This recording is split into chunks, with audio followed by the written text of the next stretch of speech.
Welcome to our next episode in Whiskey Talks. For those who are joining us for the first time, my name is Ngui, and I'm pleased to welcome you to Whiskey Talks. Whiskey Talks is a twice a month event at the Distillery Labs, and today we're featuring Michael Kuzma. Michael Kuzma is a recent graduate from Bradley University. During his tenure at Bradley, he founded the Engineers in Entrepreneurship Student Club, and currently after graduation, he is an embedded engineer at Autonomous Stuff, and also, more importantly, the founder of Kuzma Self-Playing Guitars. So welcome, Michael. Thank you. Honored to be here. And next, as another guest, we have Dr. Bill McDowell.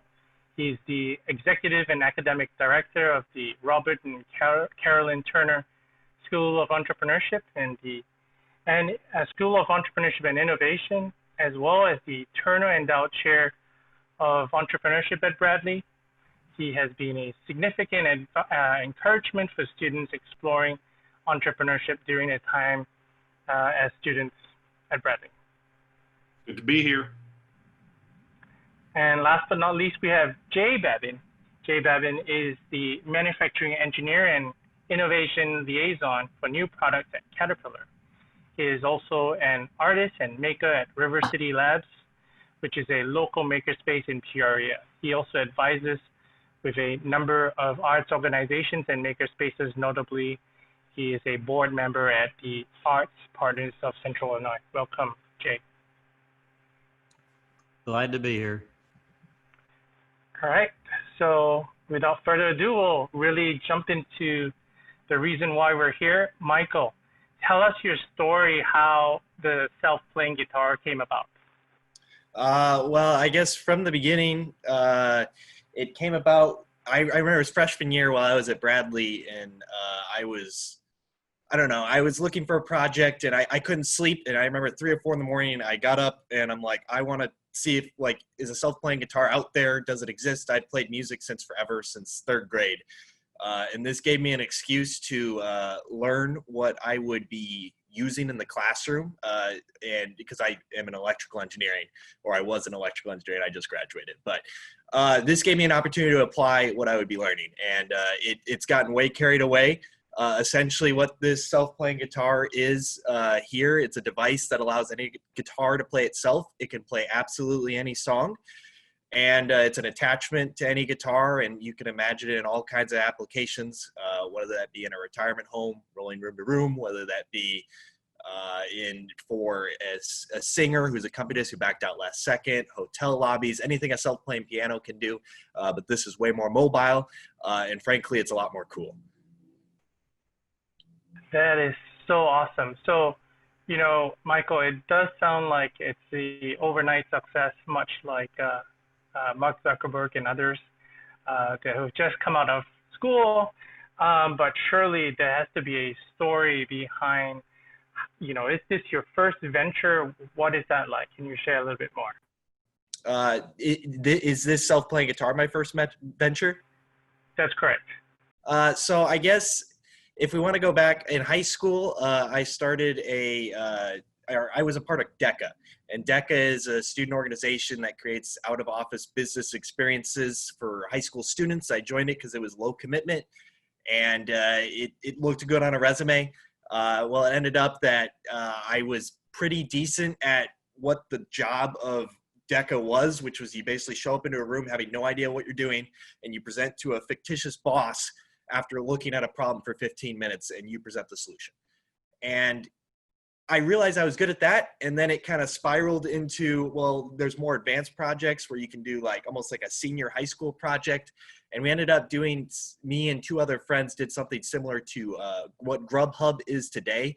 At the time, not many people knew about Grubhub, but now it's massive, and there's all kinds of other competitors. And we tried to make a food ordering service, and mainly just because it was fun and it put us in situations that we never saw coming. We ended up presenting to the Indianapolis airport executives. We did market research in various cities around the area, just met a lot of interesting people. And going through this process, although that never turned into anything, it was an absolute and complete and utter failure. I was not prepared to do something like that. but it was it gave me a lens into what I wanted to do in the future, because I know I'm a planner. I knew if I plan all the time, I can never plan what's going to be the next step with doing these crazy projects involved in entrepreneurship. And so, I also heard you were part of a water polo team. Yes. Can you tell me more about that story? Yeah. So I would say that's where my drive and passion and just realization and confidence really originated. So in high school, I created a fake water polo team, and we did everything that a normal water polo team did except play water polo. So we wore the shirts, and frankly, that's about it. And everyone believed that we played water polo. It got very, very, very carried away. We had coaches, we had pictures of us in the pool. We got on national news at one point. It was mentioned at commencement. It was in the yearbook. We had trophies in the trophy case. In fact, I got this guy here. It's a trophy that we made, Avon Water Polo Champions 2015 of what we don't know, but we were champions. And I realized that, yes, this was fake and made up, but like there were a lot of chess pieces at play in order to pull it off. And I was actually the leader of this and the originator of this. And like recruiting a team, it had many, I'm trying to think of the other main thing, like closing off loopholes, talking to all kinds of different people in order to complete goals with this completely fake team. And it was getting people to buy into a common vision. And through this water polo team, I made my best friends through it. I built my confidence from it. And that's what really drove the wanting to do these projects, wanting to do things that haven't been done before. Yes, this one was completely made up, but we've improved upon since then and done some ones that weren't as fake. That is absolutely incredible. Oh, and by the way, I think I have a copy of that picture. Oh yeah, that's the team photo from our senior year. We took all the photos looking at the pool, so we could say it was absolutely anywhere. I had a lot of people apologize to me when they saw all the photos because it was hard to convince people that we had a water polo team when we didn't have photos. But I mean that's absolutely incredible that you. I was just commenting to one of our colleagues here, like that looks so believable, even with the faces, the lack of smiles. But yeah, I think that has been quite an interesting journey since high school. Yes, yeah, it was an adventure for sure. So moving on, so you did the fake water polo team. You did this whole thing with the Grubhub type of business. Tell me more. Did that set you up to come to Bradley, that you already knew ahead of time that you were trying to do something at Bradley? Well, it definitely set me up on the path that I knew I had to reach out to different people to figure out what I wanted to do. And I knew I needed a project because it's different to go to someone and be like, hey, you're super important, I really want to meet you, versus, hey, I got this thing I'm working on, let me ask you a question that your expertise can help with.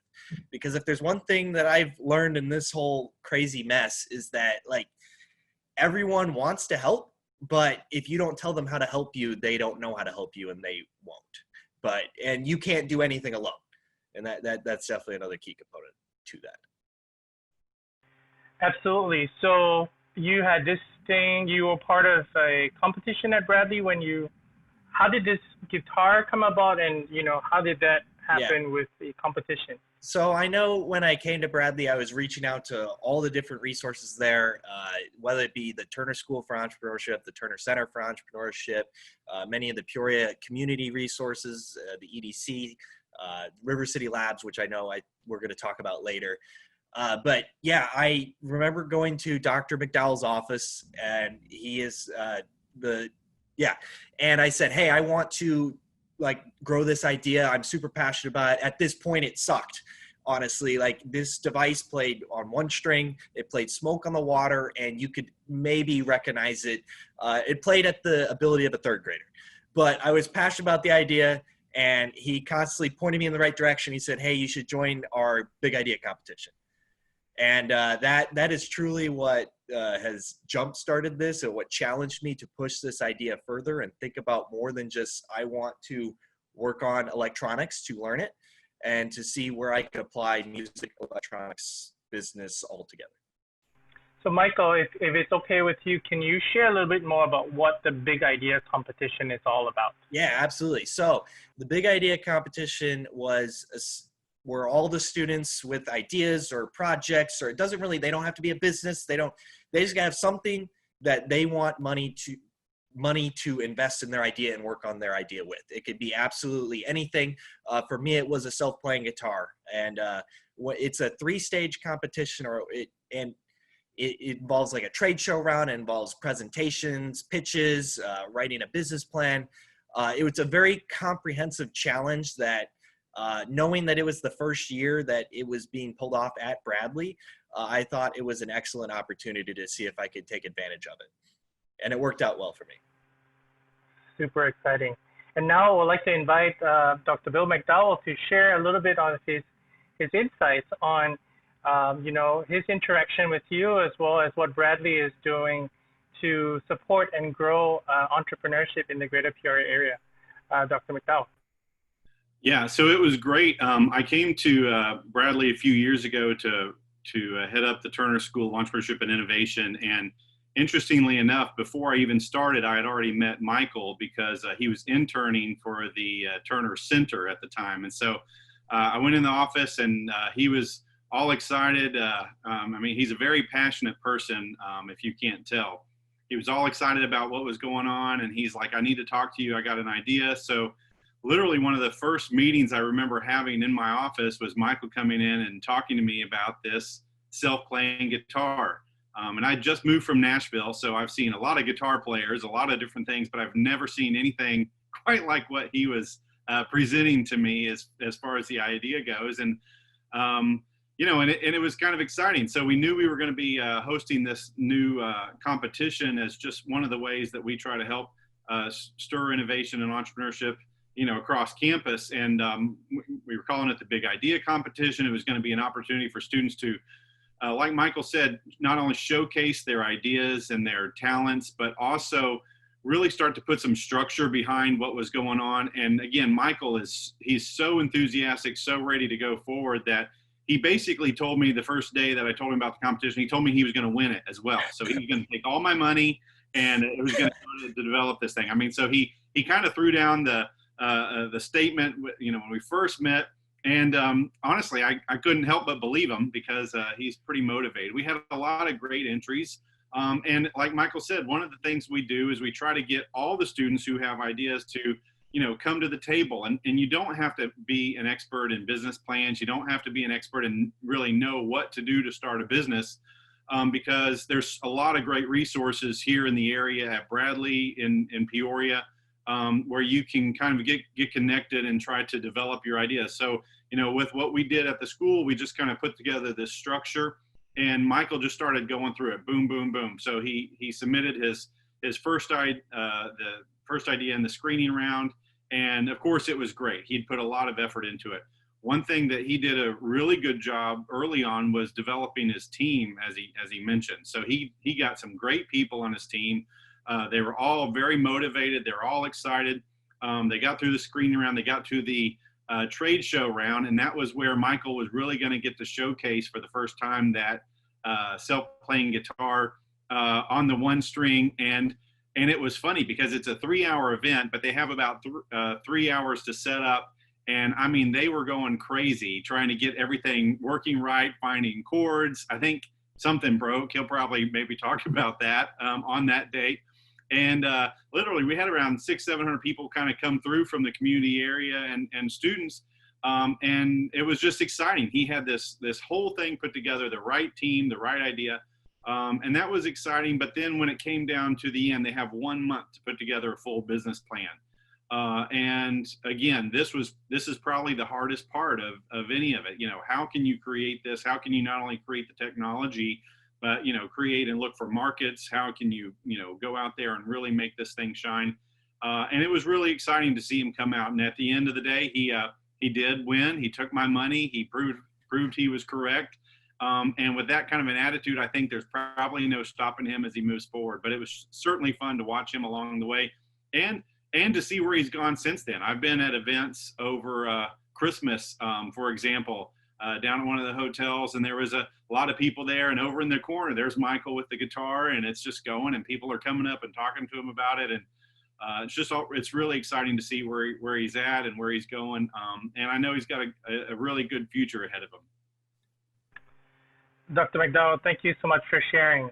Now, as I understand it, being new to the Peoria region, I understand that, and I heard from you were sharing earlier, that Bradley University is actually quite an interesting place because you have a specific school for entrepreneurship and innovation, and also that, there are other support facilities and organizations within Bradley. Can you share a bit more about what that looks like from a convergence perspective as well? Perhaps also share about SBDC as well.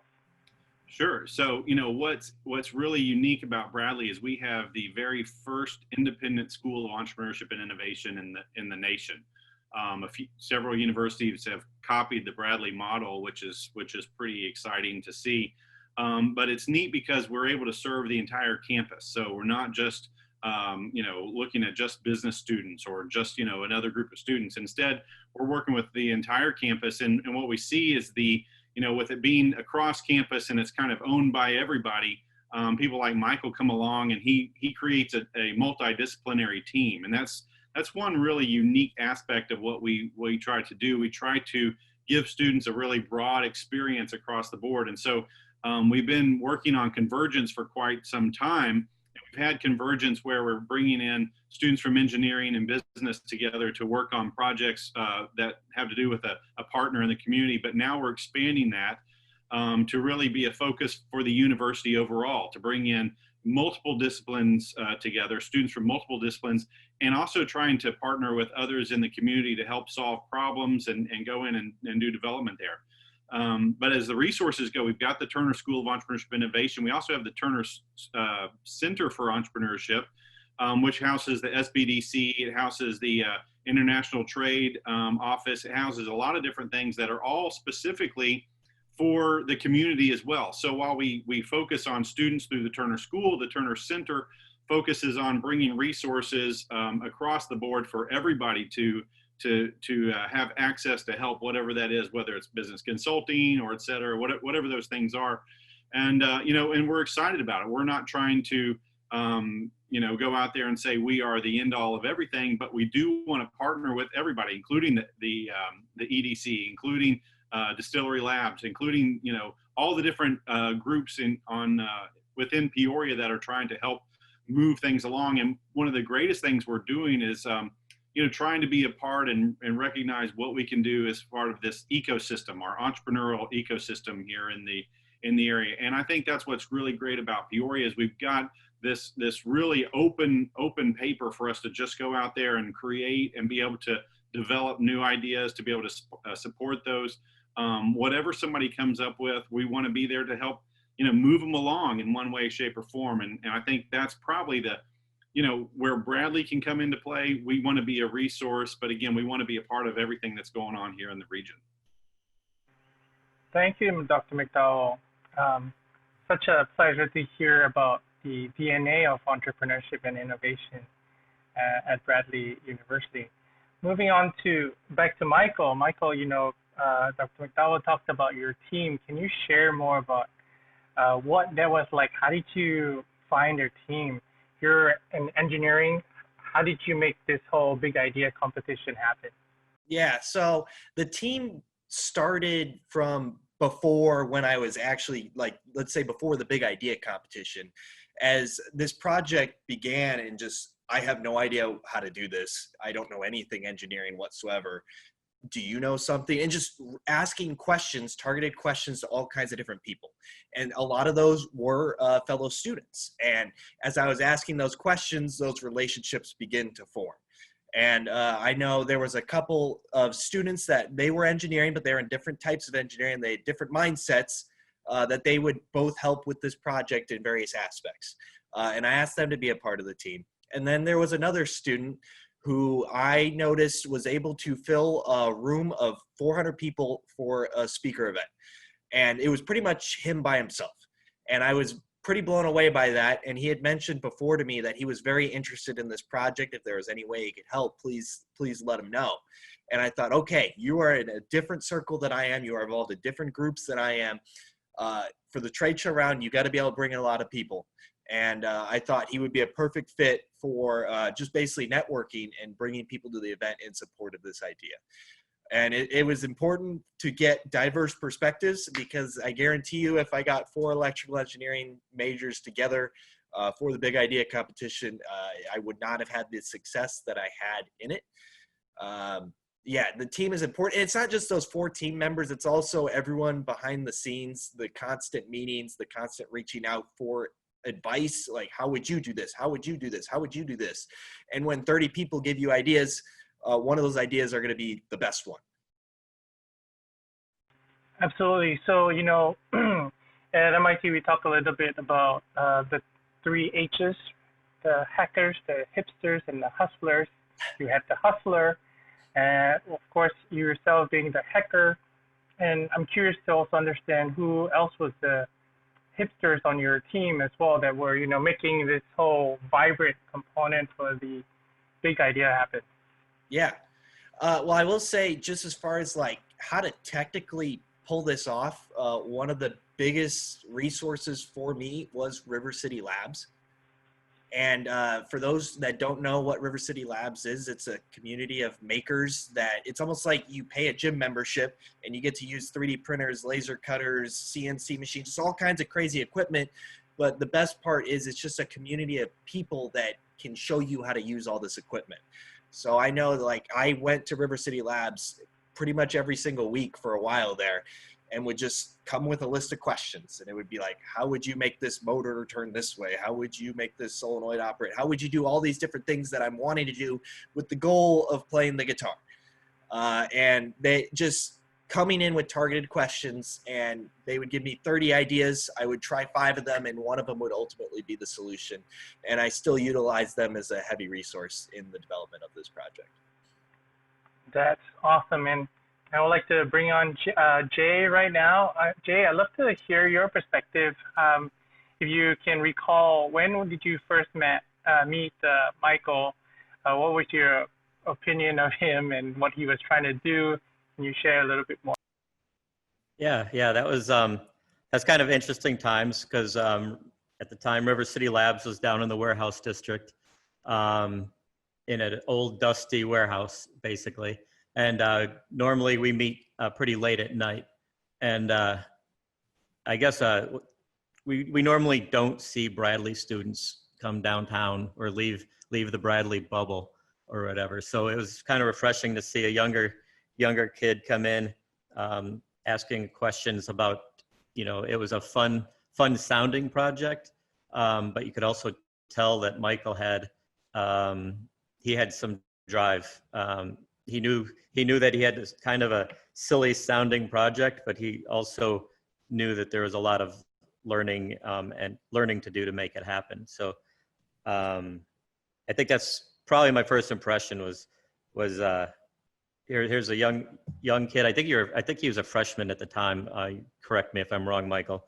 But going back to what Bill said, confidence is kind of a thing you can see in Michael. He said it himself.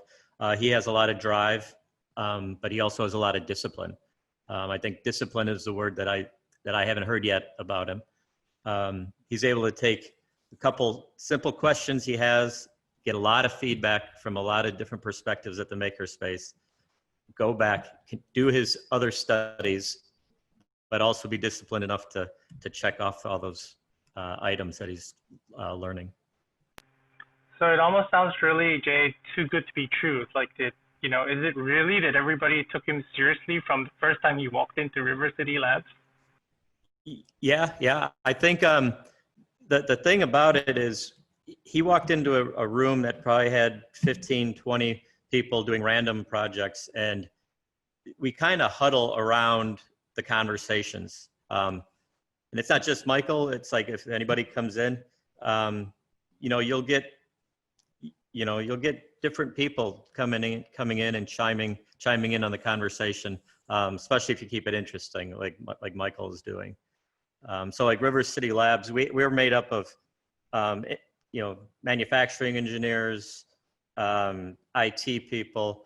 There's electrical engineers. We have people at, that are unemployed kids, are working their way through college, all the way through retirees who kind of miss project work.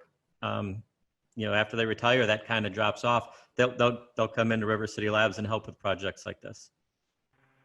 So all that to say, lots of different experts with lots of experiences in woodworking, metalwork, 3D, electronics, engineering, lots of different areas of expertise. Yep. We recently opened up kind of a forge area where people are starting to do more forging. We have the cosplay group meeting at the space, building cosplay. We support Central Illinois Robotics out of our space. So they'll come in and have their monthly meetings at River City Labs. We're kind of, I think Bill kind of touched on it with Bradley. We kind of want to reach out to all the other groups in the area, open up whatever resources we can provide. Basically one of the main pillars of being a maker is not only like physically making things or having a great shop, it's knowledge sharing or learning together and keeping the conversation open and bringing in diverse, mindsets. And that's really what I've noticed, Jay, and Michael, feel free to chime in too, that the Greater Peoria region has a lot of experts that are actually willing to lend a hand and provide insights. Michael, what was your experience, if you can share a little bit more about, when you first went to River City Labs? Same question that I asked Jay. Did they take you seriously from your perspective? How was that like? I know a lot of it was like, hey, I want to make a self-playing guitar. And when you hear that at the outset, you're like, okay, but how? Because there's so many building blocks in order to get to that full point. But what I greatly appreciate about River City Labs and really about the general culture at Bradley and Peoria was anytime I said, this is what I want to do, they would be like, all right, whether you could do it or not, I'm not sure. But here is the first step you would have to do. Here is this resource that could help you. Here is this stepping stone to get you through. And when I kept returning over and over and over again, following through on those things, then they would really, like, anytime I ever asked for help, I never had any problems with getting help from the Peoria community, because it 100% I could say anything that this project is right now and what it will be in the future, I have all the people that I constantly reach out to thank for that. So it sounds like it takes an entire village to support the self-playing guitar. Yes. So moving on, the next part of our conversation, and we're just really thinking about, at what point in saying, hey, I want to make a self-playing guitar and to start prototyping, at what point did it become a real project? When did it become truly real for you?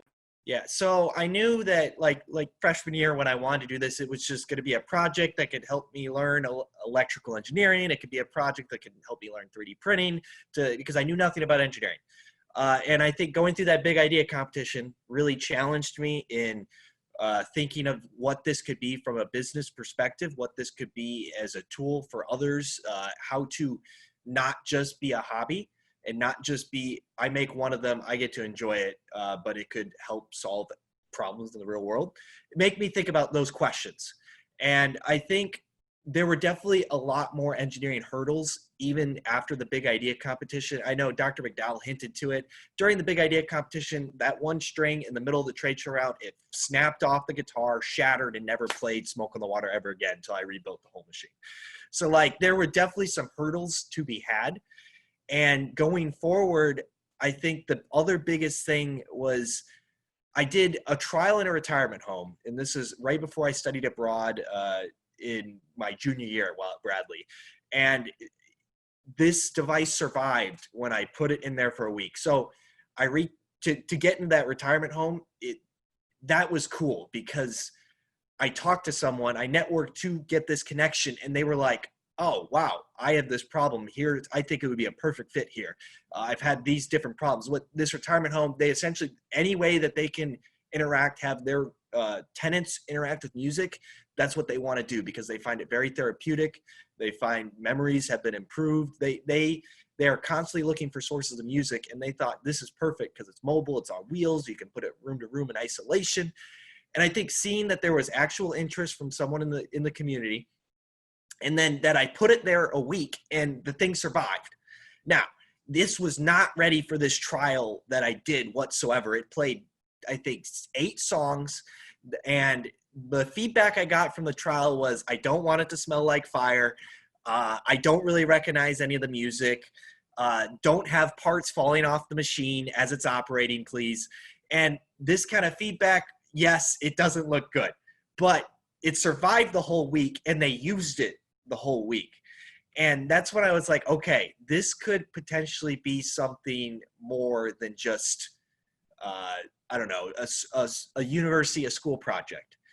And I think the true instant when I thought, okay, I think this could potentially be my future. Now, I'm not there yet whatsoever. We'll see where it goes. But was when I wrote a software that allows it to play absolutely any song. Because what I found was writing the music was painstaking. It took me 24 physical hours to write 10 minutes worth of music. And with this new software that I wrote, that it just enables it to play absolutely anything. I just got to find the song on the internet or write it myself. I could have anyone write a song for it. And that truly validated, okay, that is a major hurdle, that this is realistic. This is something that could feasibly be a business. It could feasibly be something for my future where I don't know what will come next. Yeah. So, I have my question is always about, primary market research and customer discovery. Was this accidental that you kind of stumbled onto this whole customer discovery process? What was that like for you? So that was definitely something that I discovered during my time at the Turner Center for Entrepreneurship. I interned with them after my freshman year summer, mainly to get more entrenched in the Peoria community. And through working with people like Ross Miller and reaching out to other mentors in the area, they was exposed to this process and this way of starting repeatable, scalable business models. Although I haven't followed it directly to a T, it definitely made me reach out to people to see, well, what are your problems with music? What are your problems in setting an ambiance in a room? Just asking targeted questions to drive at actual problems. And I know that through that retirement home, that was the first time where I got like green lights, like I have a problem. I have a problem that needs solving. And I think that was probably like the 40th or 50th person I talked to on this mission. I found out when I went to Guitar Center or different music stores that they wanted nothing to do with it because they were the traditional guitar players. They enjoy the journey, just like someone who likes driving a car fast isn't going to want a self-driving car. It was definitely a process, and I'm still in that process. I don't necessarily know where it fits best yet, but I know what I am capable of making and what I think it can solve. So I'm approaching that first until, let's say, a demand may drive it to go different directions. Yes. So it sounds like this whole idea of that music is therapeutic was a, happy insight that you discovered as part of this prototyping process as you put it out there into the market for them to interact and to play with it. And so I understand you have a song that you're going to play for us right now. Yeah, I was told there was a poll for what song wanted to be played. So what song did it end up being? Radioactive. I think that's right, Radioactive. Okay, Radioactive is the winner. So this is Radioactive by Imagine Dragons. I'll let it play probably a couple verses here. So yeah. I'm going to jump out of the way and turn the camera a bit.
blood thirsty here. So yeah, you kind of got a little taste of what that device can do. And I just want to say too, like, you might hear a lot of mechanical things right now, but when that is amplified, it literally sounds like someone is playing that song. And I specifically remember during my senior year, I did a showing at a visit day, and I never had heard it amplified in a huge room, and it literally, I was almost moved to tears. That it sounded literally like someone was playing Stairway to Heaven right there in front of me. And it just seeing that, right, I don't know, it's been a long incremental process to get to there. And whenever I watch that, I just see all the little imperfections that will be improved soon. And I keep hitting milestone after milestone, it seems. I know at the end of May, I did my first wedding, and that was awesome. Just seeing people interact with that, seeing them select songs to play on it, and having that interactive experience. So who knows, maybe if anyone else wants it for their wedding, I'm game. Yes. And, so I want to move on to the next part. So just before we do that, we're going to say, hey, if you have questions, please share your questions on the Facebook comments. And we would be very happy to have Michael answer them. So while we wait for that, I want to move on to the part on what advice would you have to share with others that are currently on a startup journey? Yeah, so the biggest piece of advice that I would give is that everyone wants to help and you can't do it alone. So it involves you reaching out to whomever it might be. Even if you're asking them questions of, I don't know what the next step is, I don't know what I should be doing, they will tell you everything and do everything in their power that they think will help you. Now, obviously, people are busy, people have different priorities, but if you do it respectfully and you do it in a manner where you just consistently, I don't know, pester people, like, they will help you. Everyone wants to help. And that this project would be nowhere without reaching out to members of the community. And the more you reach out, the more people know your face, the more people know your story, the more they will remember you when they can think of ways to help you. So that's probably the biggest thing, is reach out to people and make sure you tell them what you want, even if that's, I don't know. Whether that be, obviously, like, by what I want, I mean, just, I have this specific question, I have this specific need. If there's any way that you can help me with this, I am more than happy to help you in any way I can. And it's just, it's an economy, it's an interaction, and everyone wants to help. Everyone wants to be valued. So let's talk about that a little bit more. I remember the first time I asked somebody for something, I was kind of afraid. How do you get past your fear in asking for help? You could do it in many different ways. I mean, for me at this point, it's kind of second nature. I'll talk to anyone, but looking back, like, ask a friend to go with you. I know I've taken people specifically, like at, let's say, the career fair at Bradley, where you have 700 employers, and it's intimidating. And like, I would go up, they wouldn't be ready to talk to anyone. I'd say, hey, you're going to go talk to this person. I'd take them, introduce them, and just force them to do it. So whether it be like, have a friend go with you, whether it be do it with someone you already know where you feel comfortable, and they will then maybe domino you to the next person. It's just a process, and it's just like anything. You're nervous at first, you're not comfortable with it at first, but then it becomes interesting, and you just dig deeper and you do it regardless of whether, I don't know, yeah, you just get used to it. And you had also done a lot of homework ahead of time, so that when you actually started talking to people, you actually had this body of work to say, hey, here's what I've done. I am experiencing issues. Can you look over it? I specifically remember one of the very first technical discussions I had with someone who I thought was way more important than talking with a freshman year student, was when I went and talked to the head of a solenoid company. I ended up being a friend's uncle, and I went with him to Easter to talk to this uncle to learn about what a solenoid is. It doesn't matter what it is, but I knew nothing about it. I thought it would solve my problem. And I just came with a full 2 pages of questions, and because I don't know, I just threw up everything, all my questions, and a lot of them, like looking back, they were pretty dumb questions, but there's no such thing as a truly dumb question except for like not asking one at all. But seeing those 2 pages of effort, they're more inclined to help you when they see you're driven and motivated and actually pulling it off, because no one really wants to invest a lot of time in someone where they think they're wasting their breath on. And so, you came to Bradley and you came to Peoria to go to school, and now you're working in the greater Peoria region. Yeah. Why did you decide to, graduate and then come back into the greater Peoria region? What makes greater Peoria so special? Yeah, and I think the biggest thing about Peoria in general would be the accessibility factor. So I chose Bradley because it was a mid-sized university. So they have the resources of the bigger universities, but they also have that more personal touch and flexibility. And knowing that I never follow the rules, knowing that I always go, I don't know, I'm always bending the normal path, that these people would be receptive of that. Because if you're dealing with 17,000 students, I'm using the university analogy still, that like you just can't do that flexibility because you are just simply too busy to deal with it.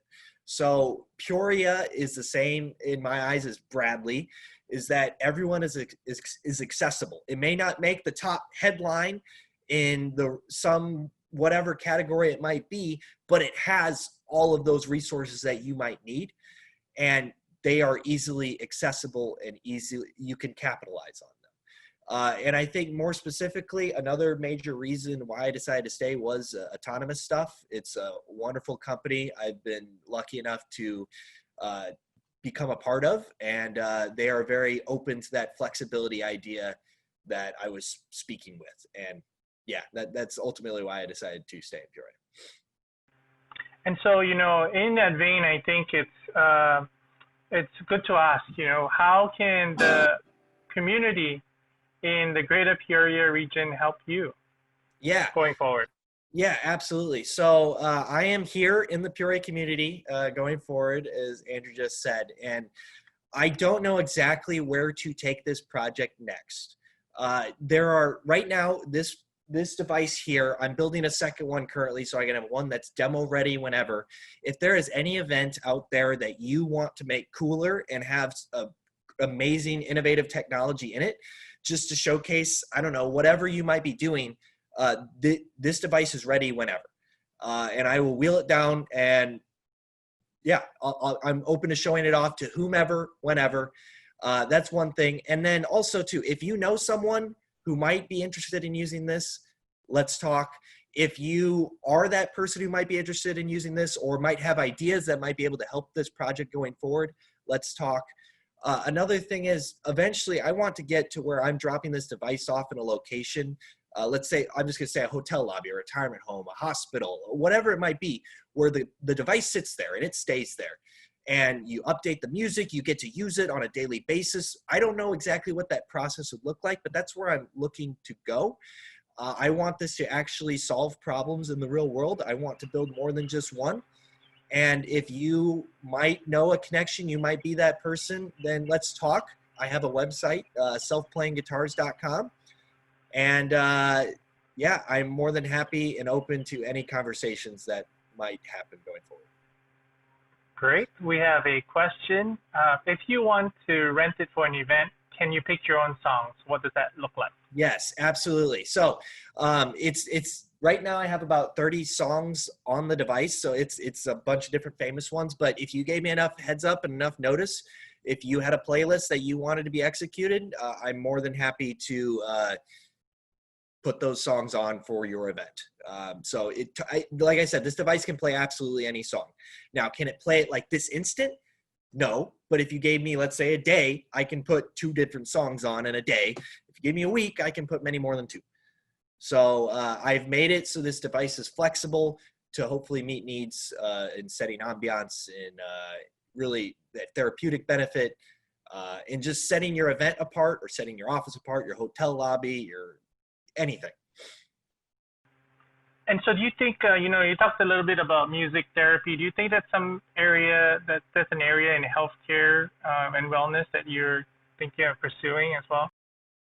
Yeah, so that healthcare aspect, this is a unique way to interact with music because everyone interacts with music, and it's very therapeutic. That is the common word in all my customer discovery interviews that people in that industry have brought up. And I think this is a perfect fit, but obviously I don't know that, and that requires those conversations to answer those questions. And like I feel it could go much farther down the line.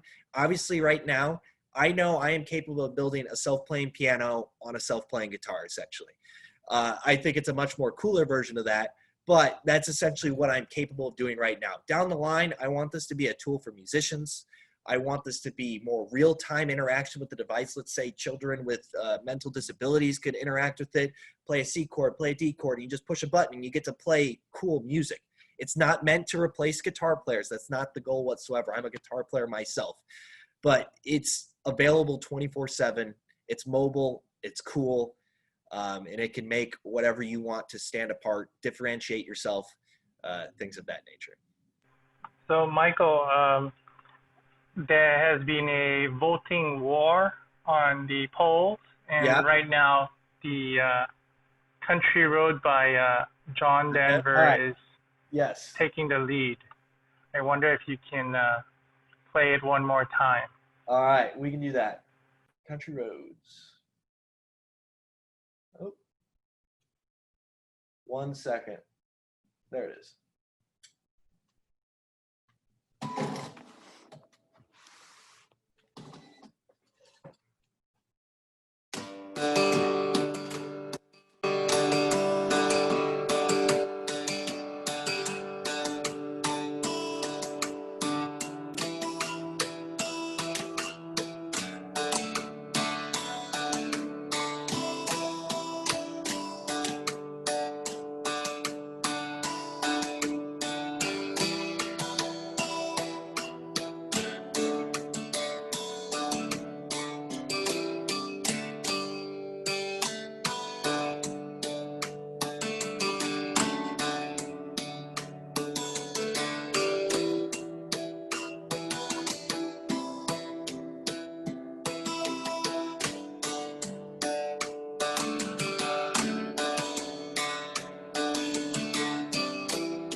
So yeah, that is incredible. I remember, when I played that one at the wedding, there was all the groomsmen got together and started singing it in a whole big group. It was pretty fun. Do I sing too? I did sing one time in an event, and that was for homecoming, mainly because I never sing, and it made forced myself to do it. I was incredibly nervous, and I never really get nervous anymore speaking in front of people, so that was pretty refreshing to be nervous in front of a group of people.